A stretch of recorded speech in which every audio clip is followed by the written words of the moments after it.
response to the immediate termination of longtime State Historic Preservation Officer Linda Uggan and the myriad of unfinished business left in her wake, Senator Therese Terlahi stated, quote, "I am deeply troubled by this recent move by the administration to dismiss the SHPO in the midst of one of the largest construction projects in our recent history. To put someone inexperienced in an acting capacity leaves Guam vulnerable to further bulldozing of historic sites and leaves Guam voiceless during a critical period of potential harm to our culture and our environment. Silencing and intimidation are the opposite of standing up for the people of Guam," end quote. Meanwhile, Governor Lou Leon Guerrero says she just found out yesterday about Uggan being fired and she does not have details regarding the issue. The governor met today with, quote, "her people" to find out what the issue or concern was. Department of Parks and Recs Director Rich Ibanez is filling in as SHPO,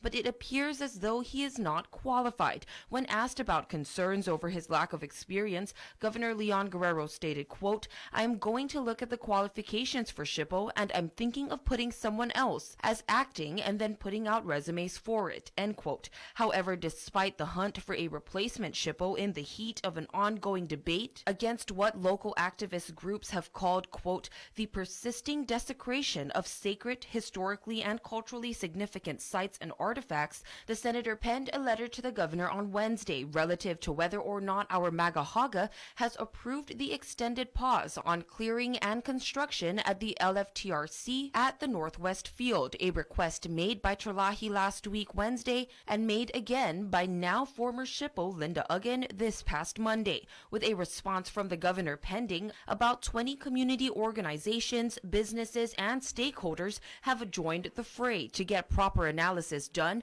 on the 4 new inadvertent discoveries of artifacts that are added onto the 14 known properties that have already been removed by the military. The senator respectfully requests that our Magahaga and acting SHPO Ibanez stand firm behind the protection of all the historic sites at the proposed LFTRC, stating, quote, "Given these discoveries and the circumstances before us, I still continue to ask that a pause be placed on the LFTRC project to give more time to the acting SHPO and the community to consider the importance of the new discoveries and for you to lead discussion with the military as to whether they can avoid the additional historic properties discovered," end quote.